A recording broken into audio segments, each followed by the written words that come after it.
ओम नमो भगवते वासुदेवाय नमः। जय श्रीमन नारायण। दोस्तों, आपका दिन शुभ हो, मंगलमय हो। आप सभी को अधिक मास की, पुरुषोत्तम मास की ढेर सारी शुभकामनाएं। आइए आज सुनते हैं पुरुषोत्तम मास में दीपदान की कहानी। प्रेम से बोलिए विष्णु भगवान की जय हो। अधिक मास में दीपदान कैसे करना है यह समझना अत्यंत आवश्यक है, क्योंकि बिना दीपदान के इस महीने का पूर्ण फल कभी प्राप्त नहीं होता। शास्त्रों में अधिक मास के दौरान 33 की संख्या का बहुत बड़ा महत्व है। इसीलिए इस महीने में 33 दीपकों का दान करने की एक अत्यंत प्राचीन परंपरा है। आप गाय के शुद्ध घी या तेल के 33 दीपक तैयार करें। इन दीपकों को आप किसी भी विष्णु मंदिर में, शिव मंदिर में, किसी प्राचीन पीपल के वृक्ष के नीचे या किसी पवित्र नदी के किनारे संध्या काल के समय पूरी श्रद्धा से प्रज्वलित कर सकते हैं। यदि आपके लिए अपने व्यस्त जीवन के कारण प्रतिदिन 33 दीपक जलाना संभव न हो तो आप इस पूरे महीने की दोनों एकादशी, पूर्णिमा या अमावस्या के दिन एक साथ 33 दीपकों का विशाल दीपदान कर सकते हैं। दीपदान करते समय यह ध्यान रहे कि दीपक कभी भी सीधे जमीन पर न रखें, बल्कि उनके नीचे थोड़े से अक्षत यानी चावल या फूलों की पंखुड़ियां अवश्य बिछाएं। यह दीपदान मनुष्य के जीवन के सभी प्रकार के अंधकारों को दूर करता है और उसे अकाल मृत्यु के भय से भी बचाता है। आइए दीपदान से जुड़ी एक कथा का श्रवण करते हैं। प्रेम से बोलिए विष्णु भगवान की जय हो। पुरुषोत्तम मास के ठाकुर जी की जय हो। माधव मास के ठाकुर जी की जय हो। एक बार चमत्कार पूर्ण नामक सुंदर नगर में मणिग्रीव नाम का एक शूद्र रहता था। वह जीव हिंसा करने में तत्पर, नास्तिक, कृतघ्न, दुर्विनीत, शिष्टाचार से रहित जीवन व्यतीत करता था। मणिग्रीव को उसके दुष्कर्मों तथा दुर्व्यवहार के कारण उसकी जाति और बंधु बांधवों ने त्याग दिया था। किसी प्रकार स्त्री सहित वन में जाकर मणिग्रीव पशुओं को मारकर अपना जीवन यापन करने लगा। एक समय बाद जंगल में उसे एक बेहोश ब्राह्मण गिरा हुआ दिखाई दिया। उस समय वह रास्ता भटके हुए उच्च दुखी ब्राह्मण को देखकर मणिग्रीव को दया आ गई और वो ब्राह्मण को उठाकर अपने आश्रम में ले गया। मणिग्रीव तथा उसकी पत्नी ने उस दुखी ब्राह्मण की सेवा की। एक घड़ी बीत जाने के बाद उस महायोगी ब्राह्मण को होश आ गया। ब्राह्मण को होश में सुख में बैठे देखकर मणिग्रीव ब्राह्मण के पैरों को अपनी गोद में रखकर दबाने लगा। ब्राह्मण के पैरों को दबाते हुए मणिग्रीव बोला, हे मुनिश्रेष्ठ, आप कहाँ जाएंगे? आप इस निर्जन हिंसक पशुओं से भरे घने वन में कैसे आ पहुँचे हैं? मणिग्रीव के प्रश्नों को सुनकर ब्राह्मण बोले, सुवेश, मैं ब्राह्मण गुरुदेव हूँ, प्रयाग जाना चाहता हूँ। रास्ता पता न होने के कारण मैं इस भयंकर घने जंगल में आया हूँ। रास्ते में थकावट और प्यास के कारण मेरा सर चकराने लगा और मैं बेहोश हो गया। उसके बाद मुझे कुछ याद नहीं है। अब कहाँ मैं हूँ? तुमने मुझे कैसे बचाया, कैसे जीवन दान दिया? मणिग्रीव बोलो, मैं तुम्हें क्या दे सकता हूँ? तुम दोनों पति पत्नी किस कारण से इस घने जंगल में रह रहे हो? तुम्हें क्या दुख है? मुझसे कहो, मैं उस दुख को दूर कर दूंगा। कि इस प्रकार गुरुदेव ब्राह्मण के वचन सुनकर मणिग्रीव ने अपनी पत्नी के सामने उस ब्राह्मण को अपनी आप बीतती सुनाई। अपने कर्मों और अपने परिणामों के बारे में बताने के बाद मणिग्रीव ने गुरुदेव ब्राह्मण से अपनी दरिद्रता को दूर करने का उपाय पूछा। मणिग्रीव की बातें सुनने के बाद ब्राह्मणों गुरुदेव बोले, मणिग्रीव, तुम कृतार्थ हो गए हो और जो तुमने मेरा अतिथि सत्कार किया है, इसीलिए इस समय पत्नी सहित तुमको ऐसा कल्याणकारी उपाय बताता हूँ जिससे बिना व्रत किए, बिना तीर्थ यात्रा के और बिना किसी दान के और बिना किसी अन्य प्रयास के तुम्हारी दरिद्रता दूर हो जाएगी। ब्राह्मण की बातें सुनकर मणिग्रीव और उसकी पत्नी चुप हो गए। तब ब्राह्मण गुरुदेव बोले, इस मास के बाद तीसरा मास श्री पुरुषोत्तम मास आ रहा है। उस पुरुषोत्तम मास में सावधानी के साथ विधि पूर्वक तुम दोनों स्त्री पुरुष श्री पुरुषोत्तम भगवान को प्रसन्न करने की दीपदान करना। उस दीपदान से तुम्हारी यह दरिद्रता जड़ से खत्म हो जाएगी। और दीपदान के लिए तिल के तेल से दीपदान करना चाहिए, अर्थात दीपक जलाना चाहिए। यदि तुम घी का दीपक जला सको तो शुद्ध देसी घी का दीपक जलाना, परंतु इस समय निर्जन वन में निवास करने के कारण घी अथवा तेल इनमें से कुछ भी तुम्हारे पास नहीं है। अलग मणिग्रीव तारों की छांव में पुरुषोत्तम मास में अपनी स्त्री के साथ नियम पूर्वक स्नान आदि से निवृत्त होकर इन गुदी के तेल से तुम दीपदान करना, अर्थात श्री पुरुषोत्तम भगवान को याद करके इन गुदी के तेल का दीपक जलाना और इसी प्रकार तुम इस वर्ष में 1 मास तक व्रत करना। विधि भी दीपदान करने से मनुष्यों को लक्ष्मी जी का आशीर्वाद प्राप्त होता है। यदि पुरुषोत्तम मास में विधि पूर्वक दीपदान किया जाए तो क्या कहना। यह व्रत धन धान पशु पुत्र पौत्र और यश को प्रदान करने वाला है, स्त्री के बांझपन को नाश करने वाला है और स्त्रियों को सौभाग्य प्रदान करने वाला और समस्त प्राणियों को इच्छा अनुसार फल देने वाला है। यदि कन्या व्रत करती है तो भूमि और श्रमजीवी पति की प्राप्ति होती है।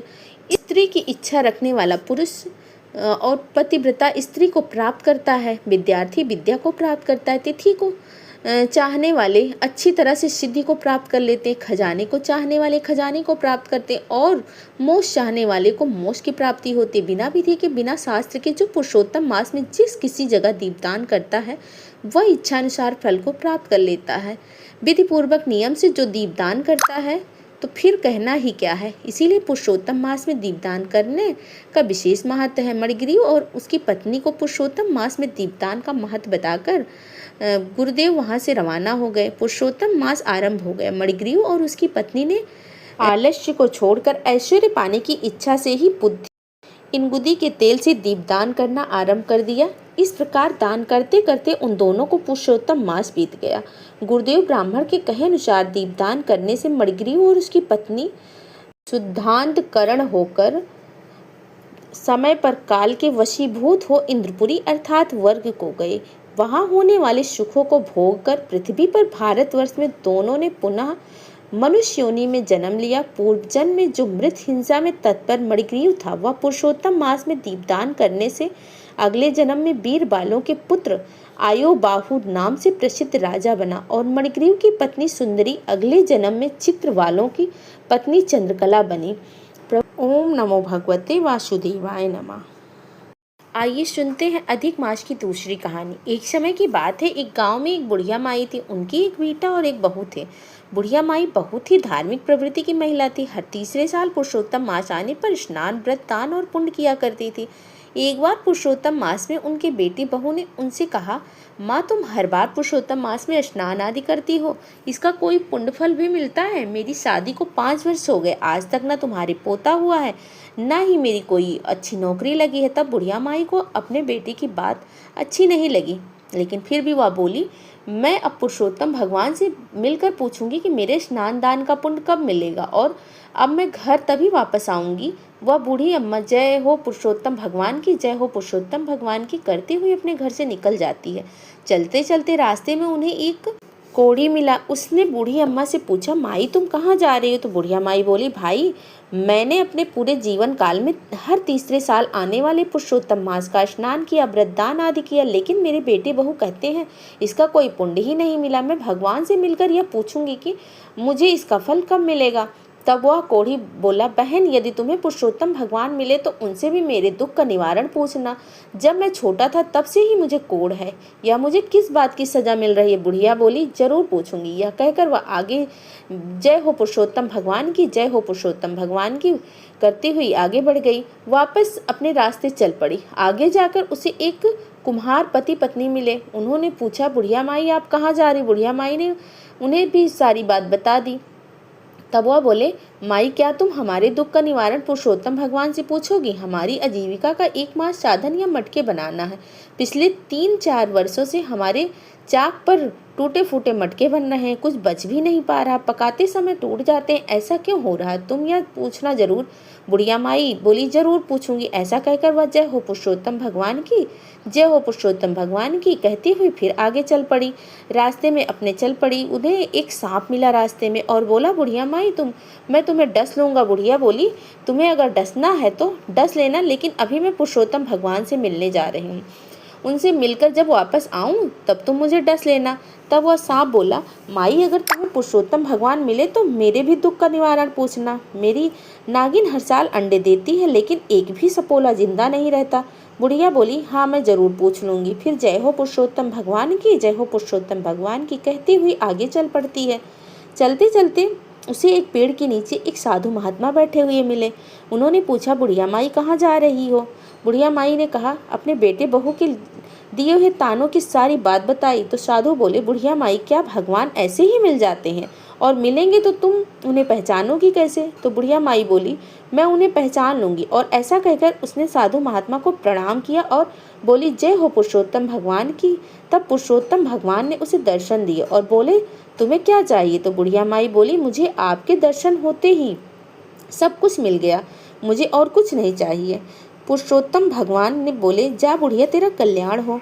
अब बुढ़िया माई रास्ते में मिले सभी दुखियारियों को दुख का एक एक करके निवारण पूछने लगी। सबसे पहले बुढ़िया माई ने कोढ़ी के लिए पूछा तो भगवान बुढ़िया माई से कहे, उसने पिछले जन्म के कर्मों का फल भोग रहा है। पिछले जन्म में वह एक राजा था और अपने राज्य के लोगों को बिना अपराध के दंड दिया था। उसे उनकी आह लगी, तुम मेरी चरण धूल ले जाओ और उसके कोढ़ पर लगा देना, वह ठीक हो जाएगा। फिर बुढ़िया माई ने कुम्हार के दुख का कारण पूछा तो भगवान बोले, एक बार उस कुम्हार की पत्नी के पास एक गरीब माता पिता अपनी लड़की के ब्याह के लिए कलश लेने के लिए आए थे। पैसे न होने के कारण उन्होंने उसे कलश नहीं दिया। इस कुम्हार पति पत्नी को उन गरीब माता पिता की आह लगी है। अगर कुम्हार अपने 100 मटके किसी प्याऊ में दान दे दे तो उसका दुख दूर हो जाएगा। अब बुढ़िया माई ने नाग नागिन का पूछा तो भगवान बोले, नागिन ने एक बार एक गर्भवती स्त्री को डस लिया था, जिससे वह गर्भवती स्त्री अपने गर्भ में पल रहे बच्चे के साथ मर गई। उसे गर्भवती स्त्री की आह लगी है। अगर यह नाग नागिन अपनी अमृत मणि किसी गरीब को दे दे तो उन्हें बच्चा हो जाएगा। यह सुनकर बुढ़िया माई ने भगवान को प्रणाम किया और भगवान पुरुषोत्तम अंतर्ध्यान हो गए। अब बुढ़िया माई ने भगवान के चरणों की धूल अपनी साड़ी के पल्लों में बांध ली और सबसे पहले उस सांप से मिली। बुढ़िया माई को देखते ही सांप बोला, क्या हुआ माई, भगवान के दर्शन हुए? बुढ़िया माई बोली, हाँ मुझे तो दर्शन हो गए। सांप ने पूछा, तुमने मेरे दुख का निवारण पूछा? तो बुढ़िया माई ने सारी बात उसको बता दी। तो वह बोला, माई मैं कोई गरीब व्यक्ति कहाँ से लाऊं, मेरे पास तो कोई डर के मारे आता ही नहीं है। यह अमृतमणि तुम ही ले जाओ। और सांप ने वह अमृतमणि बुढ़िया को दे दी। अमृतमणि लेकर बुढ़िया माई अपने घर की ओर चली। आगे चली तो उसे कुम्हार पति पत्नी मिले। उन्होंने पूछा, क्या तुम्हें भगवान के दर्शन हुए? हमारे दुख का निवारण पूछा। तो बुढ़िया माई ने कहा, मुझे भगवान के दर्शन हुए और मैंने तुम्हारे दुख का निवारण भी पूछ लिया। और उन्होंने सारी बात उन दोनों को बता दी। तब कुम्हार पति पत्नी बोले, हम आज ही 100 मटके एक प्याऊ में दान करेंगे। वह खुशी खुशी आगे चली तो उन्हें वह कोढ़ी मिला। कोढ़ी बुढ़िया माई से पूछने लगा, क्या हुआ बहन, भगवान मिले? तो बूढ़ी अम्मा बोली, हाँ मुझे भगवान के दर्शन हुए और मैंने तुम्हारे दुख का निवारण भी पूछ लिया। यह तुम्हारे पूर्व जन्म के कर्मों का फल है जो तुम भोग रहे हो। और बुढ़िया माई ने कोढ़ी को सारी बात बता दी। फिर बुढ़िया माई ने भगवान के चरणों की धूल कोढ़ी के शरीर पर लगाई और कोढ़ी सही हो गया। कोढ़ी ने बुढ़िया माई को खूब धन दौलत दी। अब बुढ़िया माई बहुत सारा धन दौलत और अमृत मणि लेकर अपने घर पहुंची तो उसने देखा कि उसका घर एक सुंदर मकान में बदल गया। घर में अन्न और धन के भंडार भर गए। बेटा बहू माँ को देखकर बहुत खुश हुए। बेटे ने कहा, माँ मुझे बहुत अच्छी नौकरी मिल गई और तुम्हारी बहू श्री पुरुषोत्तम भगवान की कृपा से गर्भवती हो गई।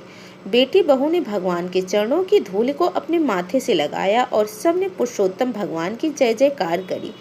जय हो पुरुषोत्तम भगवान की, जय हो पुरुषोत्तम भगवान की। ओम नमो भगवते वासुदेवाय नमः। जय श्रीमन नारायण। धन्यवाद।